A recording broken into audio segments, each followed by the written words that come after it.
Uma das preocupações que eu vejo por aí é o pessoal que fica com medo de estudar porque considera a matéria do Enem meio infinita, que não vai acabar nunca, não importa o tanto que você estude. E aí para você eu tenho uma notícia ruim e uma notícia ótima. A notícia ruim é que a matéria do Enem é realmente infinita. Ela é mais precisamente infinita horizontalmente e verticalmente, depois eu explico isso, mas tem a notícia boa que, com algumas regras simples, você consegue resolver esse problema e ter mais calma aí para estudar até o final do ano. Então vamos entender um pouco melhor essa questão da matéria do Enem ser infinita, porque em teoria ela é praticamente infinita. Eu destrincho essa questão de ser infinito em duas dimensões, em horizontalmente e verticalmente. Quando eu falo horizontalmente, é o seguinte: quantos tópicos você pode estudar para o Enem? E aí, a matriz de referência do Enem não te dá um limite de tópicos, ele te dá umas regras, uns itens, que em geral são meio genéricos e abrangentes. Então, assim, qual tópico pode ser cobrado? Não dá para saber exatamente. Então a gente costuma seguir os últimos tópicos que foram cobrados nas últimas provas, nos últimos anos do Enem, mas você sempre pode ter um tópico novo, porque dá para expandir esses tópicos. Você pode expandir começando a cobrar assuntos do ensino médio que não caiu no Enem, você pode expandir começando a cobrar assuntos que outras bancas, tipo FUVEST, Unicamp, cobram, mas o Enem não cobra. Você pode começar a cobrar a matéria da faculdade, se você quiser, porque não existe uma regra clara falando assim, ó, até tal tópico você pode cobrar na prova, a partir disso você não pode cobrar. Então, em teoria, não tem um limite, pode aparecer um tópico novo a qualquer instante. Somado a isso, tem a questão de atualidades. Algo que aconteceu nesse ano pode ser adicionado à prova e ser cobrado nessa prova, mesmo que nunca tenha sido cobrado e mesmo que seja um tópico que nem existia antes, porque passou a existir no nosso cotidiano. Então, guerras começam, não existiam antes, vírus surgem, não existiam antes. Então, é interessante você considerar a prova do Enem como se fosse uma prova viva que pode evoluir, pode mudar, mas que segue um padrão, a gente vai falar um pouco disso na solução.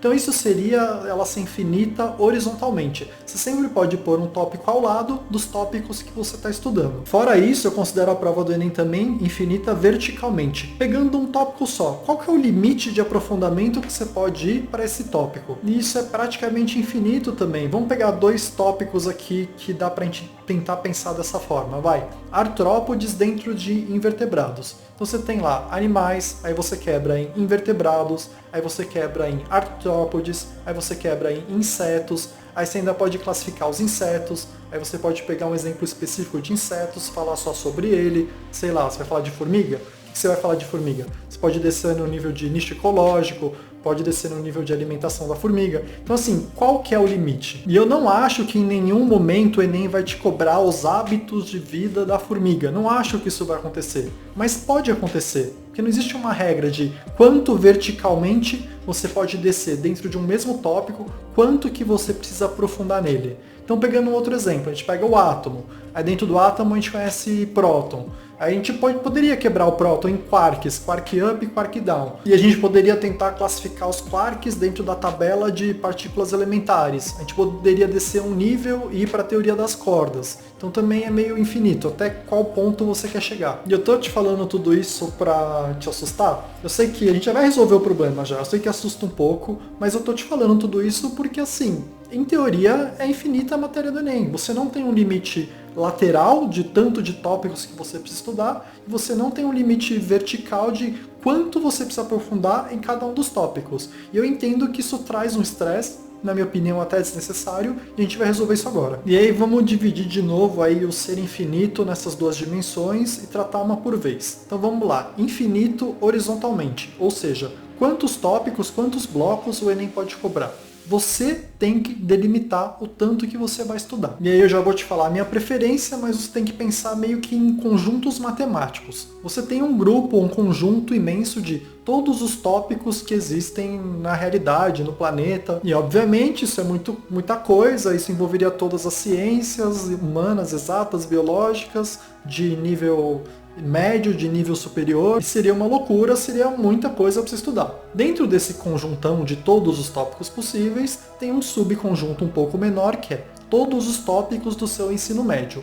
E aí tem um monte de tópico, é muita coisa também, tudo em teoria pode cair no Enem. Aí dentro desse grupo você vai ter assim, ó, conjunto de todos os tópicos que caem na FUVEST, conjunto de todos os tópicos que caem no Enem.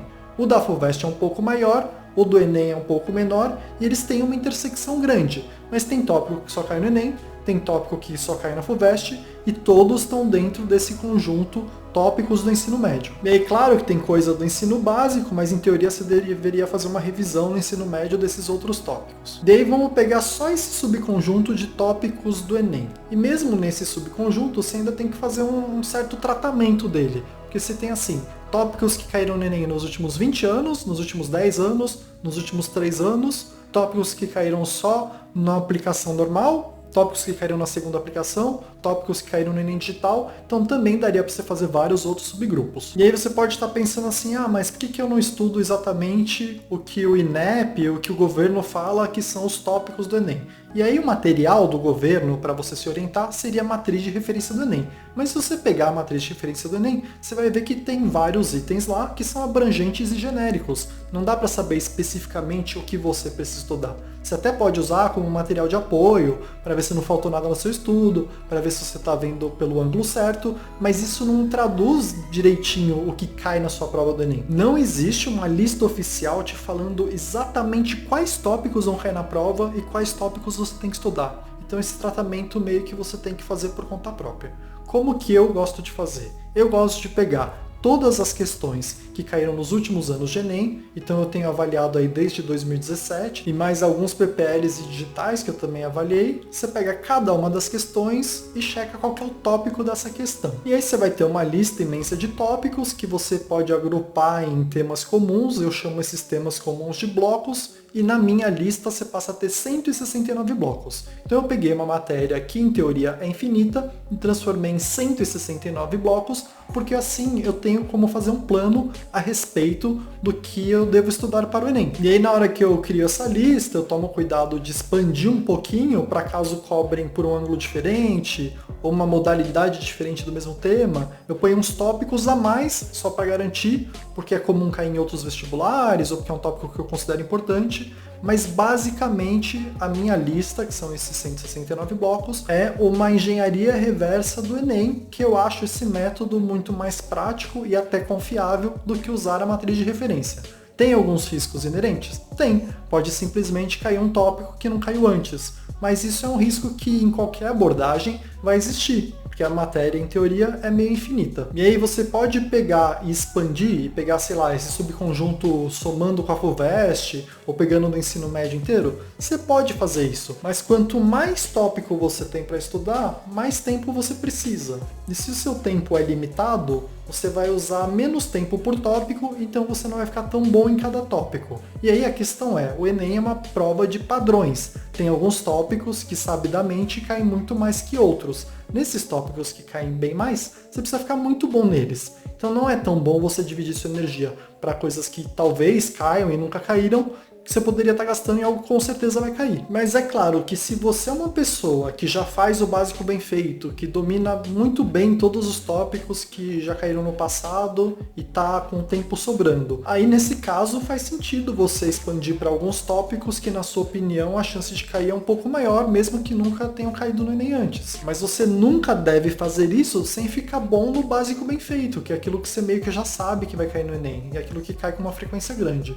E aí para te tranquilizar um pouco, eu faço esse trabalho de avaliar tudo que caiu no Enem anualmente. É muito raro eu adicionar coisas novas no meu cronograma. No geral, eu adiciono umas palavras novas que se referem a temas que já estavam lá, porque o Enem gostou de usar essa palavra. Então eu prefiro colocar essas palavras que o Enem usou exatamente para ficar um pouco mais simples de você procurar, para você ver elas nas questões. Mas os temas são praticamente os mesmos nos últimos Enems, não mudou quase nada. Então estudando o cronograma inteiro e ficando bom em cada um dos tópicos que está lá, você tem a chance de praticamente gabaritar a prova. Claro que entre saber que um tópico vai cair na prova e ficar muito bom nele, ficar muito bom em fazer questões dele, tem uma distância imensa que exige às vezes anos de trabalho. Mas pelo menos você já sabe o caminho das pedras. Então resolvendo a primeira dimensão aí de ser infinita a matéria. Você vai pegar essa matéria que é infinita horizontalmente, ou seja, pode cair todos os tópicos que existem no nosso conhecimento